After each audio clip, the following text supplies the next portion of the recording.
Apa tsopano takubweresani press briefing imene nduna za boma zikuluzikulu zinachititsa lero kumene kuti kuna Shadrack na Malomba, Joseph Mwanaveka, Ajabi Mhango, Ajini na Mathanga etu ndi ena amene anakumana makamaka kupereka update ya chifukwa chimene akwezera mafuta. Kodi inu mukudziwa kuti chifukwa chimene apangira izi ndi chani?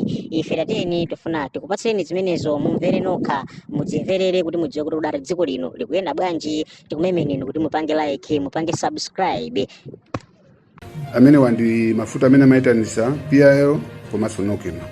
Tiyangotenga Nokima paoka.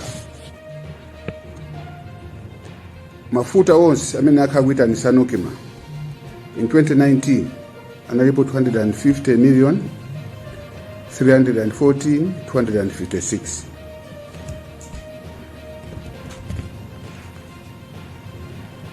Pamene in 2025 599,756,147 liters. So nzakuti Nokima paoka mafuta amene akhakuitanisa akwera kwambiri ndi 139%. Nokima yoka ina nayo overall ya PIL and Nokima. Mdziko mwantondo wachi pamene tikukhala kuti what is the impact yakuti no mafuta sakupezeka, anthu momwe tikagwire ntchito, tikalime kumunda, tikugona mu filling station, komanso impact on the economy ya transport system ikakhala kuti yaonongeka mmene yaonongekera, zimakhala bwanji pamapeto pake. Akayankhula Mai Chilima. Over to you, Mai Chilima. Zikomo kwambiri, ndimafuna ndingonjezerako kuna kuti ndadziwitse mtundu wa Malawi kuti zimene zakhala zikuchitika zaka zitatu zapitazi kusaonanso mtengo wa mafuta zinapangitsa kuti dziko lili ziyenda mwachibwana. Kaya muchizungu pamene kuti we are trading dangerously, kutanthauza chani. Nafotokoza kuti mu July 2024 ndimene mafuta athu onse amene timasunga ku nkhokwe za mafuta anatha ndi mlebedi olodontho. Ubwino wake, kufunika kwake kosunga mafuta mu nkhokwe ndikokonzekera kuti kodi patachitika kuti pachitika mavuto azanyengo, mwina akapena mafloods, anamondo ndi zina zoterozo, mafuta akanika kudutsa misewu kuti zikhala bwanji. Kapenanso mwina zinthu zandale, political issues, mwina unrest kwina kwake. Ngati zinadzachitika mawiki angapo apitawo ku Tanzania atavota, panapezeka kuti kunali mpungwepungwe, kenaka mafuta athu amakane kuti adzidutsa adzibwera kuno.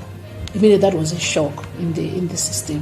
Ndipo mafuta amakhala osayembekezera ambiri, ndipo pafunika kuti ngati dziko lili serious ndikuyenera khala ndi mafuta osunga mu nkhokwe. Ndeti pena kuti tizikhala panopa ndi nkhokwe zathu kuyenera kumasunga mafuta okwana 60 million liters. Panopa maganizo athu ndiona kuti tikwezenso tifike double that 120 million liters. Kupangira kuti zitakhala zachitika zina zake tidzathe kukhala ndi miyezi ingapo tikumatenga mafuta ochoka ku nkhokwe. Koma zinachitika zali zinthu zoopsa kwambiri, ndizapangitsa kuti mafuta adzingochoka kunjako kubwera kuno straight ku filling station, ndikuti hand to mouth, which is dangerous. Ndikuti kungochitika kenakake ndikuti basa Malawi tatani tazisokoneza. Ndiyeno ndimafunikira ndithu kuti mitengo ya mafuta ilongosoke, tithe kumakhala ndi mafuta okwanira ena tikasunge ku nkhokwe, tikhale nawo okwanira ku nkhokwe kupangira pamawa. Ndimafuna ndionjezere chimenecho. China chimafuna ndionjezere ndi chakuti mene afotokoza anduna azachuma kunena kuti aonetsetsa kuika ndondomeko zingapo kunena kuti kodi tichepetse bwanji kuti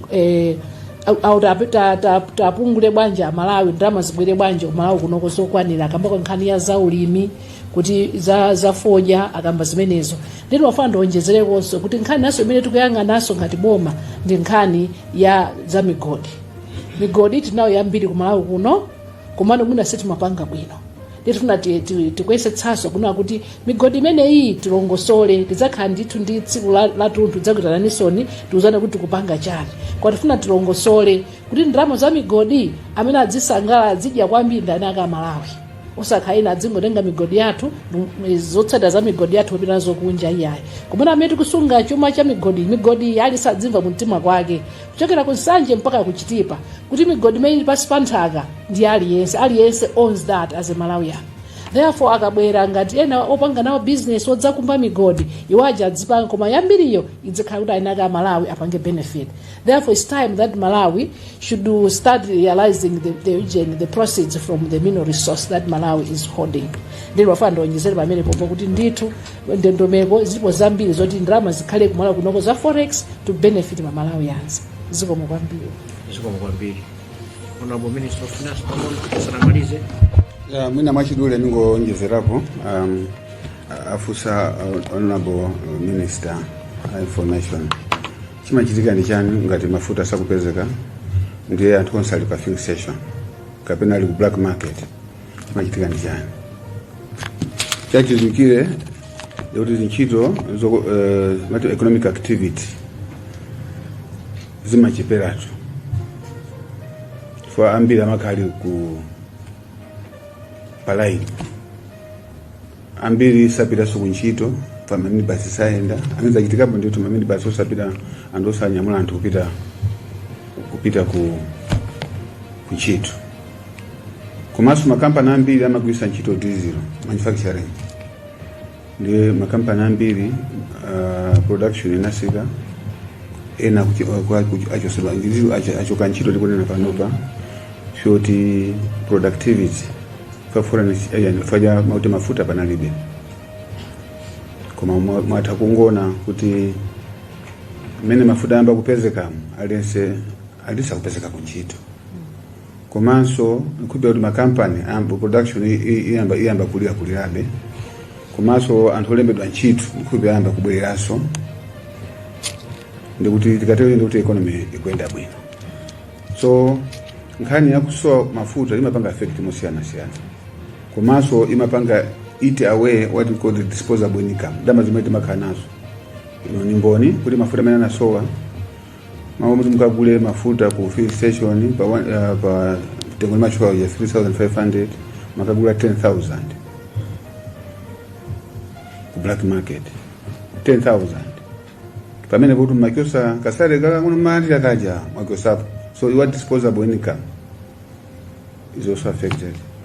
So ngati mafuta sapezeka amapanga affect economy and fayake economy simachita bwino economy yathu ngati mwasatika GDP inasika ndiri from 4.8 to close to 1.8 estimate for you there was no economic activity so mafuta ndofunikira kuziko lina lonse kupati zapo kunoko ku Malawi ifake ifeta ikapo chipi kuti nkhani mafuta imene tikonze of course patenga nthawi kuti tikonze mabedi kuesesa kuti mafuta apezeke ndizo zomwe timakhala pansi kuti tipange bwanji kuti mafuta awazipezeka peza tunjira zosiyana kuti mafuta azipezeka ndithu tizipezeka koma pamakhala nthawi ina mungalina kale pamakhala mati external shocks zomwe sitimayembekezera ere ngati tamba kuti past 2 days kubeira because of storm heavy rains anayema kuti 2-3 days ere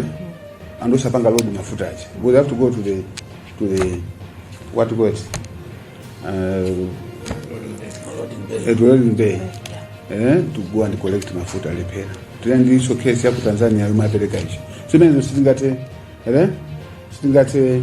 mina ku tingabange control ndikumbuka so nthawi ina paka mafuta athu anaima fuyoti railway line ere chiti banga load zingati zimene zichilikala pafupi kumatia sasa kuti zikhani mafuta athu kuti mina 2-3 days ngati pakhale vuto imeneyo vuto imene kwanza so mwachidule ndi kuti anianzanga kuti boma lathu la Professor Capital Mutharika wafunika nayo bwino wakonzeka president wathu kuti akonze mafuta ameneyo kumaziko linaonongeka tikati kuonongeka zina zitikati kukamba kusogoloko mutaso kufusa kuti kodi msewu ina bwanji simakonzedwa nesa mlindi matogeta awira kumene koso kunali phwandoso kunali Christmas so kumeneko kodi nthawi kuti tikati kukuzaniso sogoloko kuti zimachitika ndi chani ndithu ziwambe kwambira nduna finance Malawi akuyembekezera kuti amvedi kuti chimachitika ndi chani kuti mavuto amene wazifika size imene ndiye mukabwerera mukutikonzere program imeneyo kufuna kuti Malawi azadziwe kuti chimachitika ndi chani pali nkhani ya green belt kumachitika chani kumatoke tiko kumachitika chani maoperaseto ambirimbiri kwaonongeka ndalama zambiri zimachitika ndi chani bomamu ndalama zaonongeka zimachitika ndi chani Malawi akuyembekezera nkhani imene fatika mafotokoza kuti mavuto ndi awo mavuto anthu azidziwa kuti tuchokera kuti ndiye takatikonzera ndi program imene kuti Malawi sokosekedwa apa adzamve kuti chimachitika ndi chani koma ndikuthokozeni ndiyambe ndinu Dr. Chilima Minister energy komanso mining chifukwa pamodzinso ndinu Honorable Minister of Finance Honorable Joseph Manamveka komanso inu Honorable Chapi Muhango Minister of Transport kuyankhula ndi mtundu wa Malawi lero ndiyeno tafika kumapeto ndiyapemphe nawo director of ceremonies kuti mwina ngati anzathu amene muli pano amedia muli ndi mafunso mukuse ndimatiso ndisanapereke ndithokoze kwambiri ndithokoze m'malo mwa boma inu Aluntha television amene mutitengera uthenga umene ulutsa kwa Malawi wonse mdziko muno ndipo mukuchita ichi chifukwa cha kukonda dziko lanu komanso inu IMBC tikuthokozeni mukulutsa uthenga umene live ngati mmene akupangiranso Aluntha tikuthokozeni chifukwa cha chimenecho komanso tithokoza wina aliyense ndaonanso Zodiac ikutinso ikupanganso live You can say that again. Tithokozenso let me take that again tithokoze kuthokoza kuchokera kuboma ku ma TV kapena ma institutions ma media institutions media houses amene muli pano mukutenga uthenga umene ndikuwafotokozera Malawi live pompo ma institutions iwa ndi awo amene tikuwathokozawo ndi Aluntha TV tikuti zikomo tikuti inu Zodiac nakuyiwalani pepani khululukireni tikuti zikomo chifukwa muli pano komanso IMBC muli panonso tikuti zikomo komanso pompano ndi nonse muli pano amene muli pa Facebook muli online mukupanga follow and you are sharing with Malawians zonse zimene tikuchitika pano ndikuti ndikuthokozeni nonse m'malo mwa boma tikupita kumapeto ndi tifuna titsekule segment ya mafunso so that you can ask for clarification our honorable ministers here on this price hike issue and they will share with you as well so mina and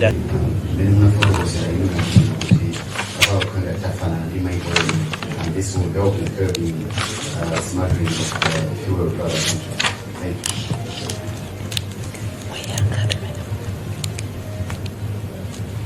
Honourable Ministers, my name is Alex Banda. I work with Zodiac. I wanted to find out, immediately when APM demand got into power, not the pricing mechanism, he immediately said, I have adopted back to the automatic pricing mechanism. Wanted to find out how much has so far been remitted to the ECF now that you said the previous government had abandoned. That's the first one. The second one was also to G2G. You said you have resorted to a different kind of purchase of energy. We're talking about diesel and petrol. What is the status now of the G2G? Obviously, there are implications to the contracts that are signed. We'd like to get a feel of how you're handling that, what implications are there, and how is government managing it. Thank you so much.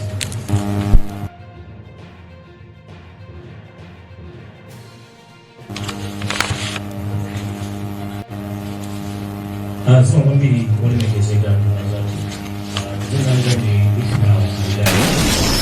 kutoka ku ITM online TV. Kusura kalibira kwa Anduna azaineke. Muzina sinema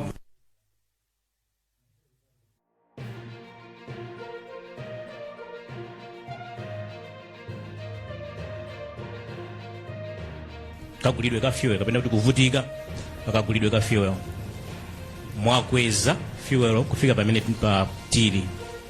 Zikutanthauza kuti mwasova vuto la forex lija kapena tikuyeneranso tiyambe kumva kuti kodi mavuto a forex aja akonzedwa motani. Munadzafotokozanso kuti kumachitika zachibwana nthawi imene boma lakale linachedwetsa kapena kuti limakanika kukweza mtengo wa mafuta, but then palika clip kamene kakupanga circulate kuonesanso kuti olemekezeka anamalomba analipempha boma lakale kuti lisakweze mtengo wa mafuta kuti tingawapweteke Amalawi. Tikuwauza chana Amalawi? Funso langa lina lipita kwa anduna azachuma. Posachedwa apa munali kumaiko akunja acharabu kumene munakapeza mathandizo ena ndi ena. Ndiye apaso mafotokoza kuti boma likuyesetsa kuti lionetsetse kuti chiwongola dzanja cha mabanki chitsike. Timadziwa kuti maiko acharabu kapena maiko achiluya amapanga practice Islamic banking yomwe imakhala ya chiwongola dzanja chosintha. Ngati boma muli ndi malingaliro ofuna kupeza nawo njira kapena kuti kubweretsa Islamic banking yomwe imakhala ndi chiwongola dzanja chosintha kuti ma business ndi zinthu zina zitsike? Sikwambiri. Olemekezeka nduna za boma zimene muli pano, langa dzina ndi Taonga Sabore Pakencho ku Times.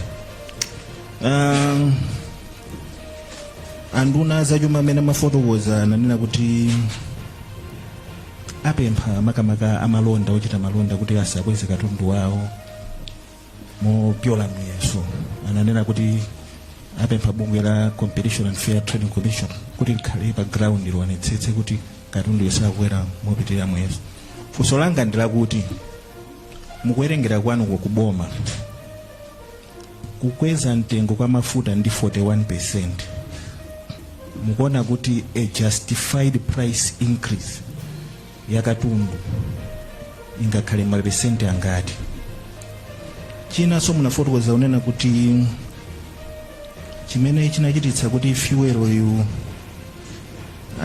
zitivuta ni nkhani yokhudzana ndi kuti forex malivuta kupeza, timapeza ndalamayo pa black market. Mafuna kudziwa kuti kodi boma likumaka so ndalama pa black market? Zomwe. Dzina langa ndi Robert Chandilira kuchokera ku Blantyre Synod Radio. Funso langa loyambirira ndikupita kwa Honorable Jab Muhango, anduna za transport. Mafotokoza momveka bwino kuti mumakhala ndi nthawi yoyenda misewu yosiyanasiyana kuona mavuto amene alipo misewu ya Malawi muno. Ndiye wina wanse umene uliwonongeka ndi walikuni, mwina mundazapeza nthawi kuzauzungulira msewu umenewu. Komano funso ndila kuti pamene mitengo ya mafuta yakwezedwa chonchi, kunduna wanu mukuona kuti ndondomeko yokonzanso misewuyi mwina mungayambe liti? Funso lachiwiri lupita kwa anduna a energy. Munafotokozera za mining kuti mwina boma lufuna likoze njira kuti Amalawi azipindula. Ndiye mboma la Kasungu kuli anthu kumeneku amene akumapanga za migodi komano mozembera boma. Ena amene kutengera kubungwe la environmental journalists amafotokoza kuti amapeza muna 20,000 per day akagulisa miyala ya golide. Ngati unduna mupanga njira zanji zoti mchidwe ngati umenewu uthe mdziko muno? Zikomo. Tinanena kuti titenga round yoyamba ya mafunso kena kuti titenga ina nduna zathu mafunso amene tatenga pa round yoyamba nda amenewa upempheni kuti mu yankheko. Zikomo.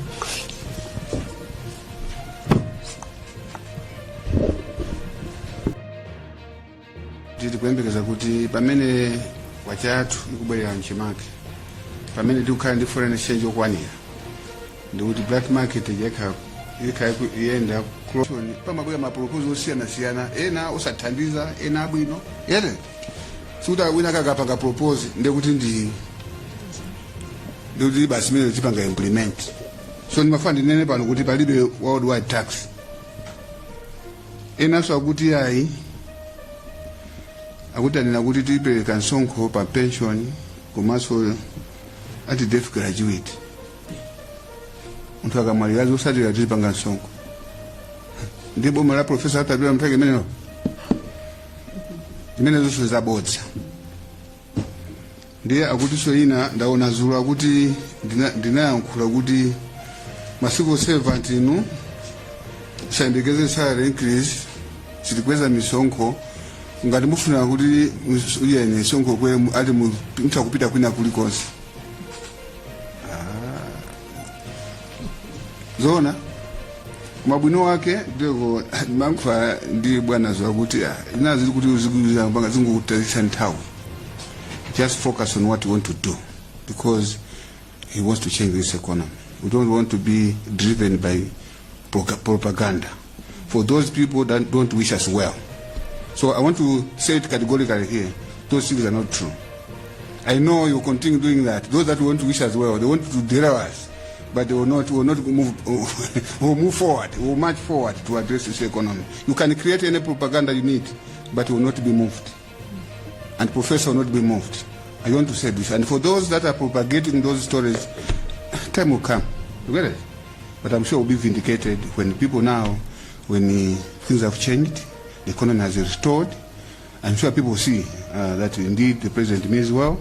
It means the Malawi government means well. I thought I should take advantage of this forum to dispel rumors that are going out there. I don't know who, but I don't think those are not good citizens. I don't think they don't wish Malawi as well because they want to scare people, civil servants, which is not foreign currency. That's how it is being done. So it's not true. But I'm saying I'm ready to discuss that technically for those that are willing to do so. The same applies to actually Zimbabwe. The dollar is much stronger because it's a dollarized economy. Actually, the price there is $40.58 per liter. I have the information here with me. Tanzanian shillings, the price there is 2,778 Tanzanian shilling. You can also do the conversion. You have to know the kwacha, Malawi kwacha exchange rate to Tanzanian shilling for you to get the right price there. Similarly, the Metcash. For Metcash to Malawi kwacha is 83.57. I've done the computation, so it's not true. I said I'm ready to engage anybody who is interested to do that. So that's not true. How much has gone to PSF? The answer is we have not started because we're already in deficit, by the way. That's what exactly. But now starting from now going forward, we'll start. From negative. Negative, yeah. It's negative. That's what I said exactly. It's negative at the moment. So it has to move from negative to zero, then start moving up. So there's nothing at the moment we are collecting, but I'm sure now going forward, I think we'll make sure that we achieve that. Fuel sustainability. What we're going to do, the availability of foreign exchange. I thought I've alluded to that, what needs to be done. As I've said, we have, to me it's also about priorities. You will see that we have fuel now, the reserves are improving because we have taken fuel as a priority. Foreign travel. That was supposed to be a president will go. Even the virtual, where they said, even the organizers say you can even come virtually. We still want to travel, want to go there. So what we have done is we are saving where we think is needed the most. That's what we are doing.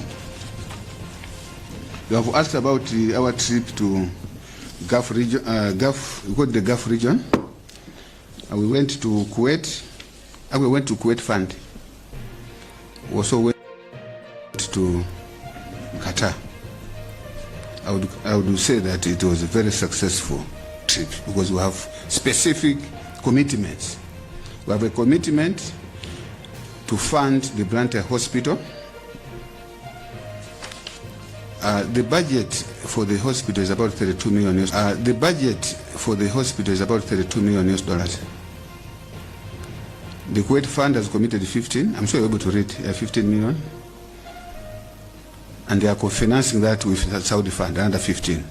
But they have left the 2 million that we should also contribute for ownership. They want also us to have ownership. Otherwise, if it's entirely, we may not see the need. So they have said that also we need to contribute 2 million US dollars. We also got a commitment from the Saudi, now Abu Dhabi, to rehabilitate Chileka Airport. I'm sure you and me, it is an eye, so we need to do something for Chileka Airport. And even the road going from Blantyre, from the Chileka roundabout, want that to be done. Maybe some interchange somewhere there. And then, so that also the Abu Dhabi Fund, they have said they are going to look into that. In fact, they were asking us to do application. What we are doing is, after the meeting, if they tell us that you need an application, immediately we'll sit down and do an application there and then, and submit. And we would call even the designs, proposals, all that. So we submitted there and then while we were there. We have submitted all those proposals. And the Kuwait, they want to support us on this Maka Mona Fatima Road. They have also committed to give us that money. In addition to that, they also referred to a foundation owned by the Emirates to give us food. Just yesterday, they said they had a meeting. They were asking us how much, if we were to buy food, how much the price of, whether do we need flour, do we need maize, all that, and what should go with it. We have just submitted. So that's what we. So in terms of whether or not we want to bring Islamic banking, I don't know how that question is coming in, because it's not. We have been dealing with the Kuwait Fund. We have been dealing with the Saudi Fund. I'm sure you have seen bills in Parliament. We have been dealing. It's not the first time we're doing that, and it has nothing to do, because Islamic banking, as we said, they don't accept interest rates. I think the principle of Islamic banking is profit sharing or loss sharing. They don't charge. So it's not applicable to the institution that we visited, including Kuwait Fund, Saudi Fund, Abu Dhabi, as well as Qatar. So there's no issue about religion in this. And my good friend Taonga, you want to say, what is the justifiable price of goods and services? I'm sure you agree with me that there's no price, single price. It varies from commodity to commodity. You get it? There are some who are purely local. The foreign component is not there. Am I right? There are some, there's more foreign component. Maybe they use a lot of foreign components. You get it? That they'll be they may not be affected with this. You get it? So it varies. I can't give you a single price for all the commodities. It's impossible. You get it? But as I've said, we'll monitor. We want to make sure that when people are charging, they need to give a reason, a reason why they have done the adjustment, and we'll be discussing with the relevant institution, Competition and Fair Trading. Then there's the issue, I think we also did ask whether do we buy also black market. I've said no, we don't buy, we go through the banks, but also because of scarcity of foreign exchange in the banks, they also charge plus, when you establish letters of credit, they are pricing that goes with it, arrangement fee, commitment fee, and also a premium. So we don't necessarily trade at the official rate because we are using what we call letters of credit. That's the issue. Thank you very much. Thank you very much. There was a question from Zodiac. Yeah, G2G. Where are we with G2G contracts? Let me mention here, as directed by our president, as you know, Tabanga migrate from G2G to open tender system.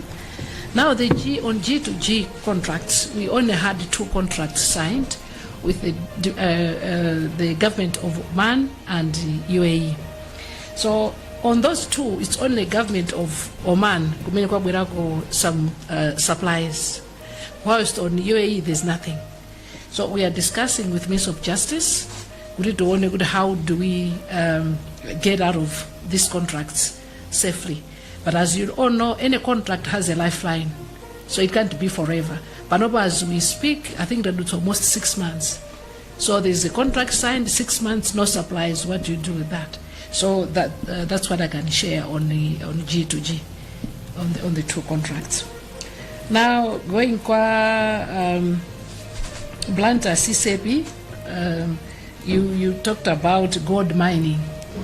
Let me say that gold mining is not only in Kasungo. I think it's in many other areas in the country, from Chitipa all the way to Nsanje. There's that alluvial gold mining taking place.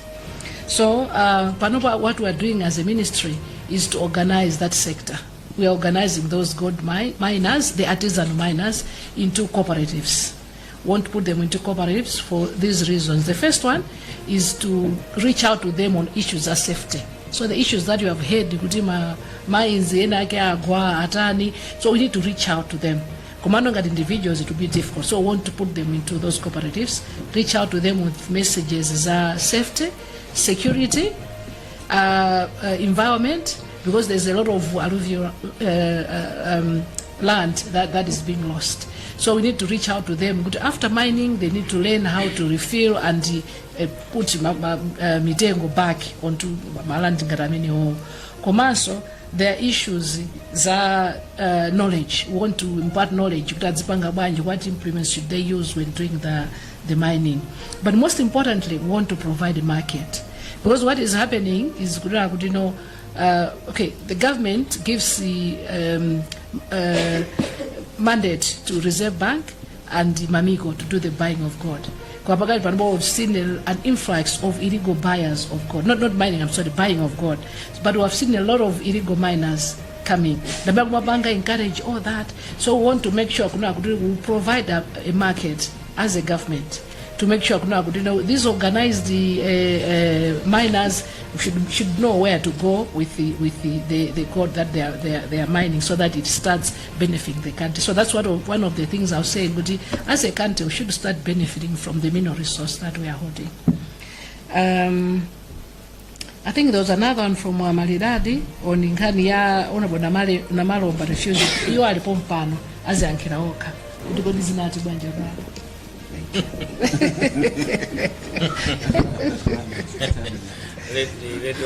Should I respond? Oh, okay.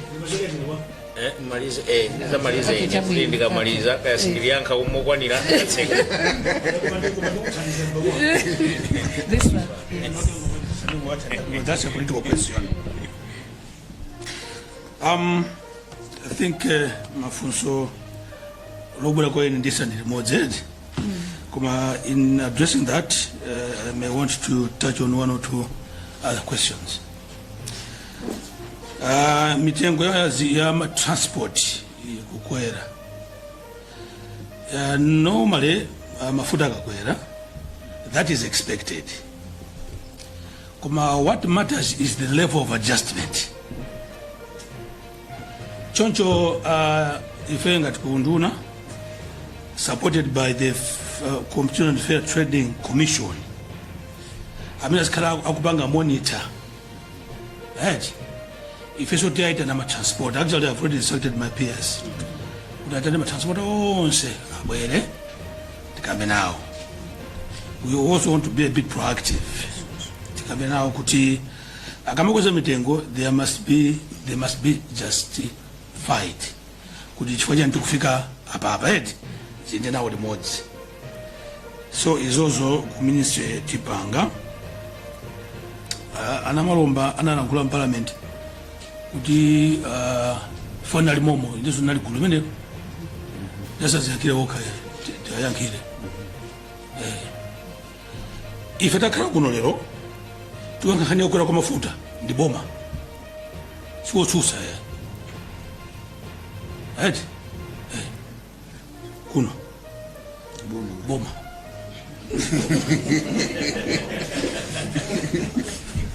kupanga ziganizo boma limapanga ziganizo boma siopa otsusa yayi ngati panafuna utakweze mtengo mafuta tabine chayo boma limene limapanga ziganizo amopa na malomba ana malomba manza boma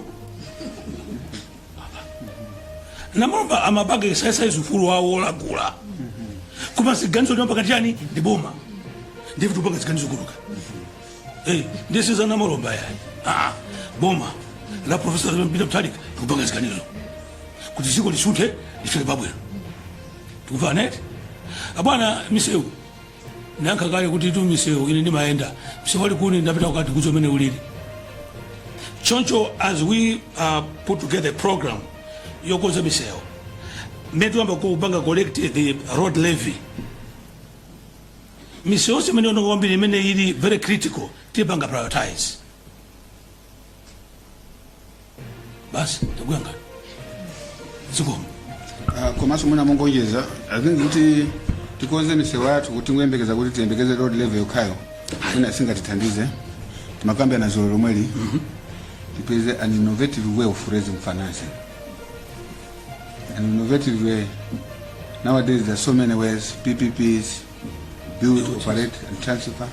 Actually there is a lot of money. Our banks, pension funds, they are coming to us, they have money. Yeah, they want to, for example, to do a road.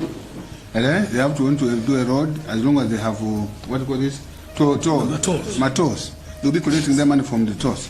Okay. They are ready to do that. So we are also looking at various ways, including also getting funding from our cooperating partners. So there's various ways that we'll be doing, which we have discussed, and I'm sure you will see more development taking place going forward, because we have put in place those measures to ensure that development has to continue. Actually, ndina kada jete pakanzi menezi, the members of the Kandi exclusive interview. So they must say yanti mabi. Kumene tika yari Kandi city. Kuti tichita bwanji kuti mse kuti konse. Tikufuna kuti pamene mkurukuta moyo akutuluka. Ayamata ino msede mse wabwino yo. And the president is determined. His message is supposed to be very, very clear. I want these things done, and they will be done. How they will be done, leave it to us. Creativity and being innovative. Thank you. Zomwe dipatse kumaliza itatu. Yeah, bayantaka. Nituzanse kuiza. Kimalizitse tibangule.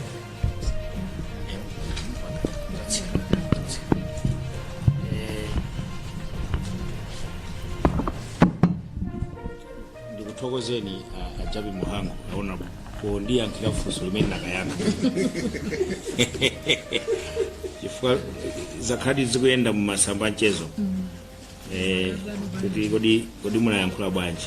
Koma ndimafuna ndingonena kuti pa nthawi imeneyo timauzidwa za G2G.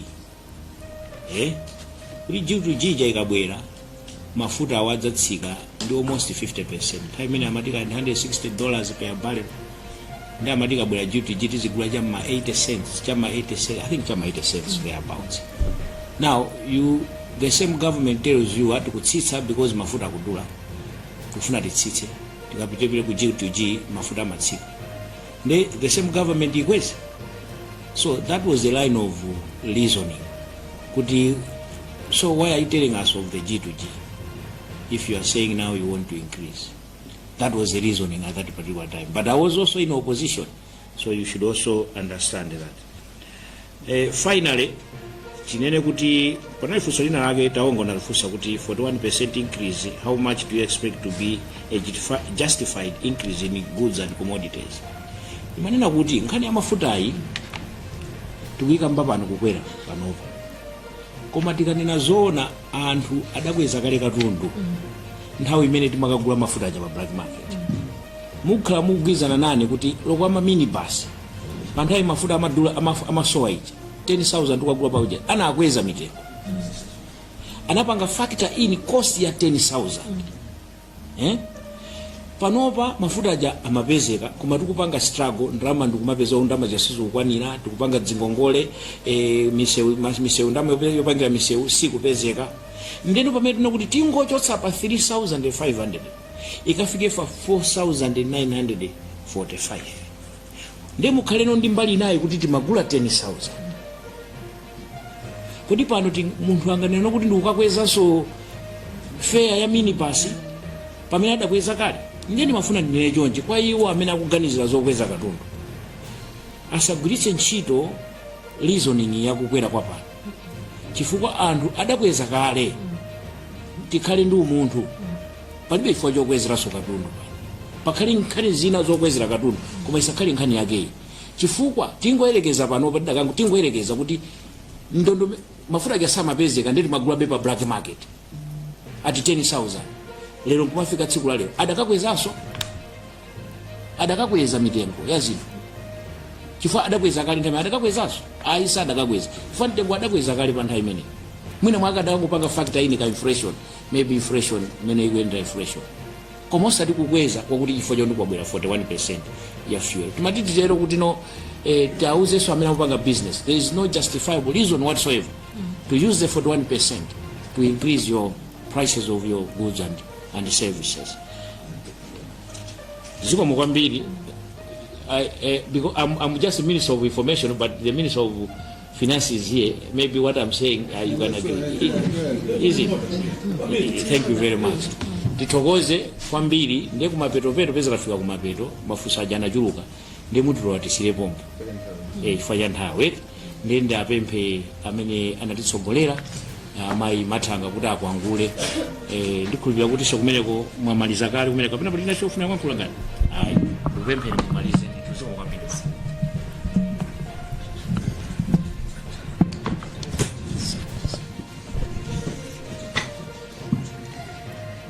Ndithokoze anduna zachuma ndithokozenso anduna za mtengatenga ndithokozenso anduna azoulutsa mawu ndithokoze inonse amene mwachoka ku nyumba zoulutsa mawu ndikuti ndi akuluakulu tonse akuboma komanso amayi ndi abambo ndikuti zikomo kwambiri chifukwa chakubwera kudzakhala pa msonkhano umenewu. Ife ngati boma timathokoza nthawi zonse tikakutana ninuyo a nyumba zoulutsa mawu ndimakanema mumabwera mwa unyinji wanu ndikuti zikomo kwambiri. Ifeyo ngati boma sitingathe kufikira kwa Malawi tokha timadalira inuyo ndiyeno pakamwa pathu potiyankhulira ndiyeno ndi chikhulupiriro chathu kunena kuti zonse zimatakambirana pano zikafika kwa Malawiko ndendende medaneneramo osati kuonjeza kapena kuchotsapo chifukwa ndichofunika kwambiri kuti ife ngati atola nkhani let's be responsible, let's love our country chifukwa kusokonekera kwa zinthu zinaso kumachitika chifukwa cha ife olemba nkhani muna kuti toyitike munchere tsabola kera kankononga tikalole kuti zikafike kwa Malawi imene zililimu nthawi inoyo sinthawi ino kuti muna tiyambe kukokana it's too early. We're only 3 months into the new era, so let's allow the new government kuti ipange zimene nakulonjezani kuti Amalawi dziko lathu likonzekeso tikhalenso osangala ngati kale. Mwanjira yapadera pokuthokozani nonse kwandipa ndithokozeso kwambiri kutsatira anduna athu azoulutsa mawu ndithokoze kwa Aluntha TV, Zodiac TV, MBC TV. Ndikuthokozani kwa padera chifukwa mukutipeletsera uthenga umenewu mwaulere mosapereka ndalama. Ndikuthokozani kwambiri mwasonyeza umunthu umenewu ndiye Malawi zikomo kwambiri. Pakafunika kuti pena tiponyepo kena kake timatero paja koma panopa mwalola kuti zitero tikuti zikomo kwambiri tathokoza ndekwana tona tonse tinabwera tikuti zikomo kwambiri ambuye atidalitse tonse zikomo.